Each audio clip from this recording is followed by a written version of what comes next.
The evolution of money, from barter to Bitcoin money, is the invisible thread that connects civilizations, fuels trade, and defines power. Today, we tap cards, scan phones, or invest in digital currencies without thinking twice.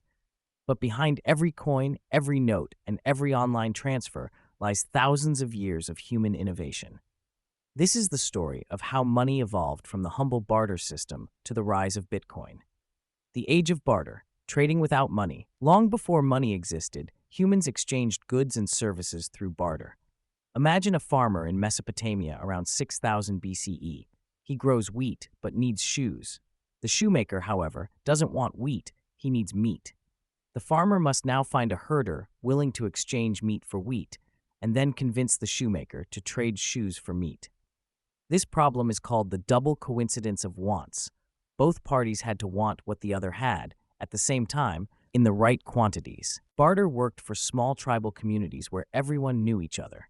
For example, in the Indus Valley civilization, farmers exchanged grains for tools. Among Native American tribes, animal skins were often swapped for food or weapons. But as societies grew larger and trade expanded across regions, barter became impractical. How many chickens equal one cow?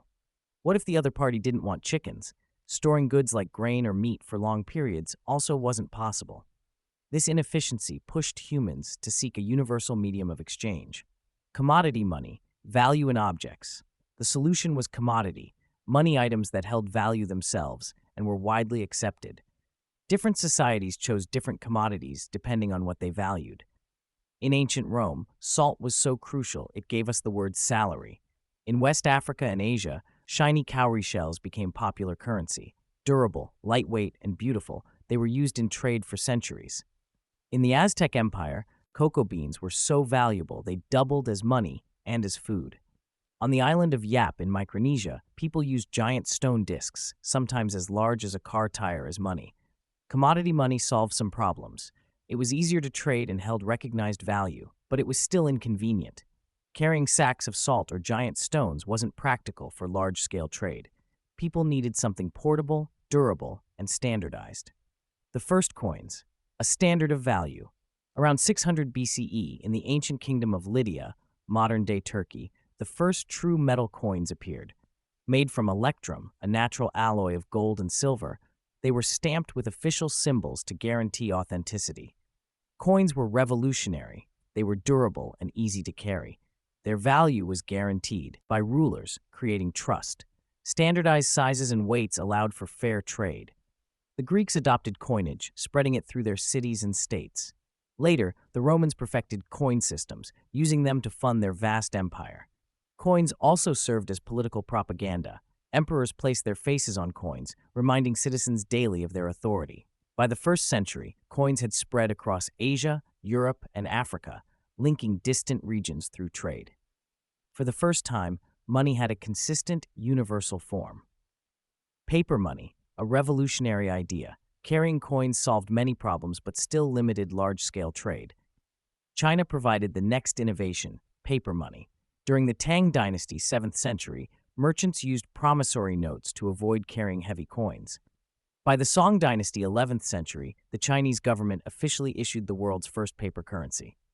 When Marco Polo visited China in the 13th century, he was astonished. He described the emperor's money as like alchemy, turning paper into gold. Paper money spread westward slowly. In medieval Europe, powerful families like the Medici bankers in Florence issued promissory notes, allowing merchants to travel without physical gold. By the 17th century, governments began printing official banknotes backed by reserves of gold and silver. Paper money made trade faster, lighter, and more secure, but it introduced a new challenge: trust. People had to believe that a slip of paper truly represented real wealth. The gold standard, money backed by precious metals. For centuries, trust in money came from tying it to precious metals, especially gold. Under the gold standard, each unit of currency could be exchanged for a fixed amount of gold stored in banks. This system gave money stability and limited governments from printing too much. Nations could trade confidently, knowing that paper notes were backed by gold. But the system had flaws. If gold supplies shrank, economies struggled. During World War I, countries printed more money than their gold reserves could support, fueling inflation. After the Great Depression and World War II, the gold standard became increasingly unsustainable.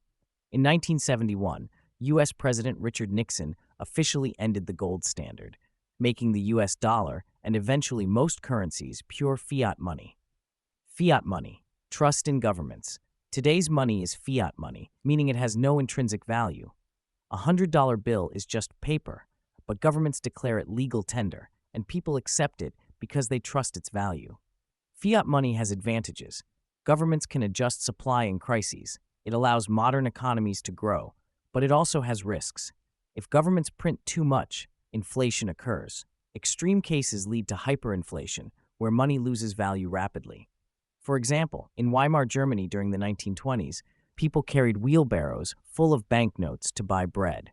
In Zimbabwe in the 2000s, inflation was so extreme that the government issued a $100 trillion note. Despite risks, fiat money dominates the global economy. Yet, even fiat began to evolve with technology. The digital revolution, plastic and numbers. By the 20th century, money shifted from physical to digital. Credit cards, introduced in the 1950s, allowed people to borrow and pay later. Debit cards in the 1970s gave direct access to bank accounts. Today, most money isn't printed at all. It exists as numbers in databases. Over 90% of global money supply is digital. Online transfers allow instant payments across the world. Platforms like PayPal, Google Pay, and Apple Pay change daily transactions. In India, the UPI system revolutionized payments, allowing millions to send money instantly via mobile. Digital money blurred the line between physical and virtual value, setting the stage for an even bigger shift. The rise of cryptocurrencies, Bitcoin and beyond. In 2009, after the global financial crisis shook trust in banks, a mysterious figure named Satoshi Nakamoto introduced Bitcoin. Bitcoin was different from fiat money. It wasn't controlled by governments or banks. It used blockchain technology, a decentralized digital ledger where every transaction is verified by computers worldwide. Its supply was limited to 21 million coins, preventing inflation. Bitcoin inspired thousands of cryptocurrencies like Ethereum, Ripple, Dogecoin, and more.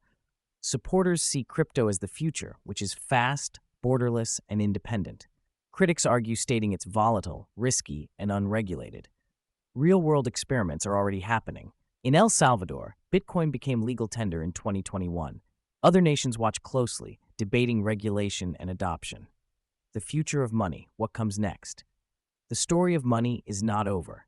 Today, many countries are developing central bank digital currencies, CBDCs, digital versions of national money controlled by governments.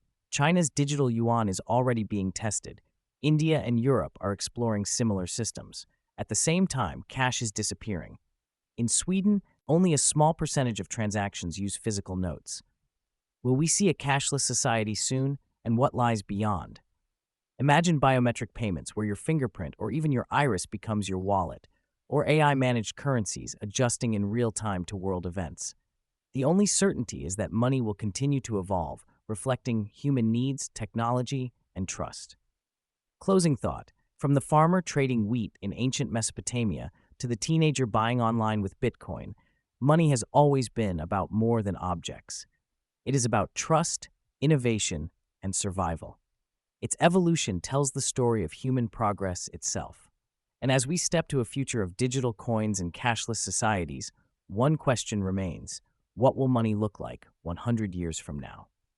Thank you for watching. If you found this video interesting and learned something new, don't forget to like, share, and subscribe. Your support helps bring more knowledge to everyone. See you in the next video.